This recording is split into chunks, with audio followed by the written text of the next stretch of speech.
ఈరోజు మనం చూస్తున్నట్లయితే ఈ నేమ్ చేంజ్ జేసుకోవటం, పేరు మార్చుకోవటం అనేది చాలా సందర్భాల్లో మనం మన కొలీగ్సో, మన ఫ్రెండ్సో లేతే మన కుటుంబాలలో ఫ్యామిలీ మెంబర్స్ కూడా చాలా మంది చేంజ్ చేసుకుంటూ ఉంటున్నారు. అది సర్వసాధారణం అయిపోయింది ఈ రోజుల్లో. జనరల్‌గా నేమ్ చేంజెస్‌లో జెంట్స్ అయితే చివర క్యాస్ట్ నేమ్ పెట్టుకోవటమో, లేకపోతే న్యూమరాలజీ ప్రకారం, ఆస్ట్రాలజీ ప్రకారం పేరు మార్చుకోవటం జరుగుతూ ఉంటుంది.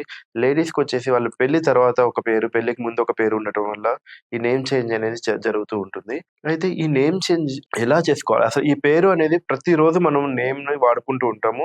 ఏ కొత్త పర్సన్ కలిసినా మీ పేరేంటంటే మన పేరు చెప్పాల్సొస్తది. ఏ అప్లికేషన్ ఫిల్ చేసినా మన నేమ్ రాయాల్సొస్తుంది. అయితే తన పేరు తనకు నచ్చకపోతే వాళ్ళకి ఒక రకమైన చిన్న బాధ అనేది మైండ్‌లో ఉంటా ఉంటుంది. నా పేరు ఇలా ఉంటే బావుండేది గదా! నా పేరు ఇలా ఉంటే బావుండేది గదా! నా పేరులో ఈ స్పెల్లింగ్ మిస్టేక్ లేకుండా ఉంటే బావుండేది గదా!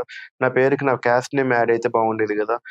సో, నా పేరుకి ఇట్లా ఈ పేరుంటే బావుండు, ఆ పేరుంటే బావుండు, నా ఆస్ట్రాలజీ ప్రకారం ఇలా ఉంటే బావుండు గదా! అని అనుకుంటూ ఉంటాము. కానీ చాలా మందికి ఈ చట్టంలో ఉన్న ఈ నేమ్ చేంజ్ చేసుకునే ఆప్షన్ తెలియక చాలామంది అలా అదే కంటిన్యూ చేస్తా ఉన్నారు.